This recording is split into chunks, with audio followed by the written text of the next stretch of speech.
Salam. Kemarin kita melihat di medsos Munarman setelah 3 tahun merasakan pahitnya penjara karena kasus terorisme. Kemarin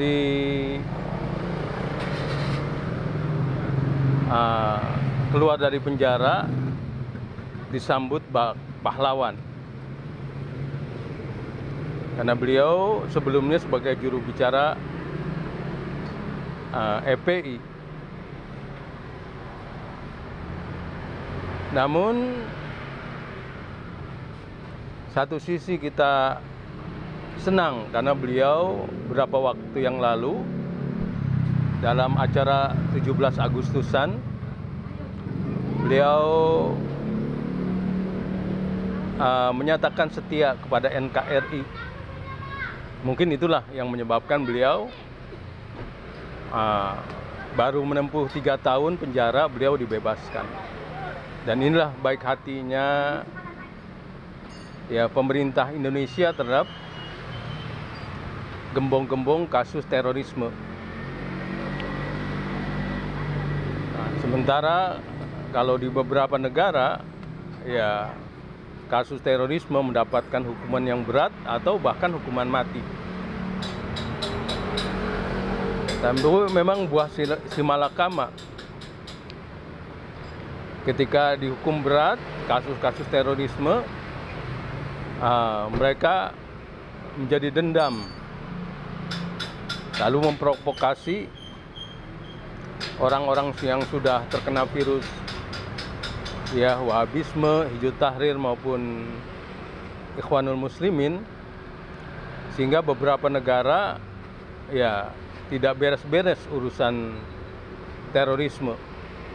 Tapi ya Indonesia termasuk sukses membereskan urusan terorisme karena ya mungkin itu kemanusiaannya lebih tinggi dan meyakini memang ya orang bisa saja tadi berbuat salah lalu dia bisa tobat. Nah itulah barangkali Munarman sudah menyatakan tobatnya pada ya Agustus lalu.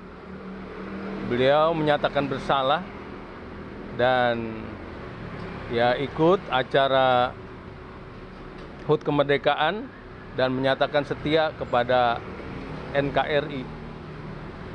Ini kita sambut positif.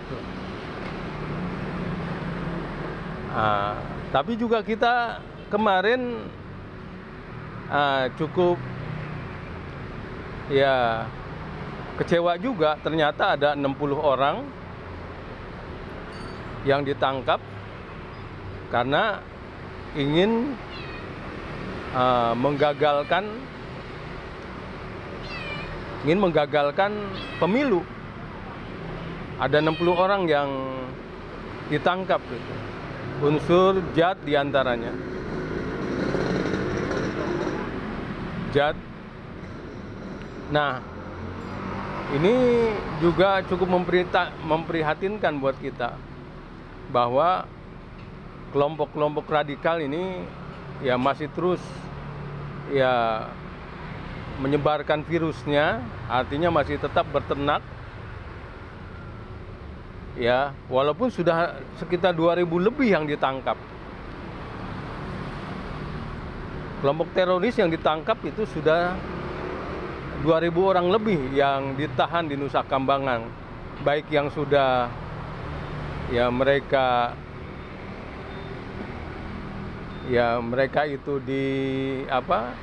pernah melakukan pemboman atau baru merencanakan pemboman. Sudah lebih 2.000 orang yang ditangkap. Nah ya ini kita cukup prihatin, sekaligus juga ya memberikan acungan jempol kepada aparat, dalam hari ini Densus 88 yang sudah bisa menangkap mereka. Dan ini pelajaran buat kelompok-kelompok radikal supaya mereka itu melek bahwa Indonesia ini seperti negara-negara lain yang saling belajar menangani masalah-masalah termasuk terorisme. Ya, kerjasama internasional itu dilakukan oleh negara-negara, termasuk kaitannya dengan ya aparat-aparat yang memang bertugas untuk menjaga negara ini. Misalnya di Indonesia itu punya 500.000 polisi. Nah, 500.000 polisi ini untuk menjaga seluruh wilayah Indonesia. Nah, 500.000 ini setiap polisi itu ditempatkan di RW. Jadi satu RW itu ada satu polisi. Nah, mereka polisi ini untuk mengamati gerak-gerik rakyat, untuk mengamati ya mereka ya gerak-gerik rakyat. Nah,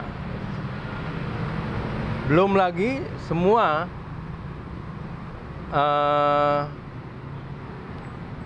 ya HP kita ini disadap. Jadi jangan coba-coba ya Anda mau membuat makar, membuat gerakan-gerakan yang membahayakan Republik ini. Jadi HP itu sudah disadap. Setiap RW itu ada polisi yang menjadi intelijen, yang melihat setiap gerak-gerik rakyat.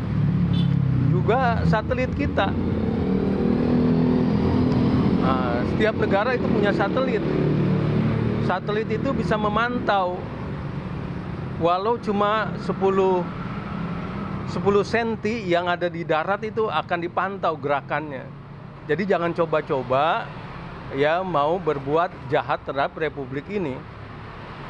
Jadi kembali itu ya hendaklah kalian-kalian ini harus menggunakan akal kalian.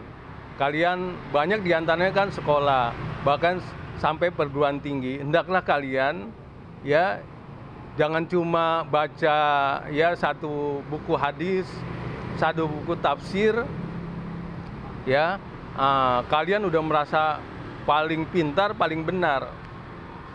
Ya, karena saya pun tahun-tahun 90-an itu ngaji di Al-Mubarok. Ya, di Jakarta itu pusat Wahabisme di Masjid Al-Mubarok, Krukut. Itu yang dibaca setiap hari Sabtu, ya satu tafsir dan satu kitab hadis. Jadi cuma 2 buku saja. Kalian membaca dua kitab sudah merasa paling pintar, merasa paling benar. Sementara di Republik ini ada ratusan perguruan tinggi. Muhammadiyah punya ratusan perguruan tinggi, belum organisasi yang lain. Ya, pemerintah punya banyak perguruan tinggi. Ya, menghasilkan S1, S2, S3, menghasilkan profesor. Dan setiap hari ribuan buku terbit ya dan dibaca. Kalian seumur-umur mungkin jangan-jangan semenjak 200 tahun yang lalu Wahabisme itu kalian hanya membaca 2 kitab. Satu kitab hadis Bukhari atau Muslim, satu tafsir. Baca 2 kitab kalian sudah merasa paling benar, merasa paling pintar.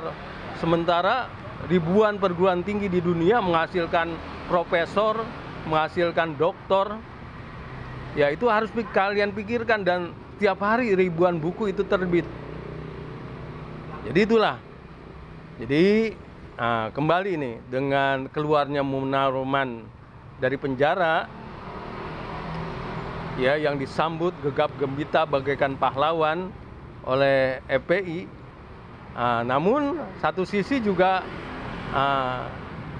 ya kita mendengar kemarin 60 orang yang ditangkap karena merencanakan menggagalkan pemilu. Ya, pelajaran buat kita semua. Salam.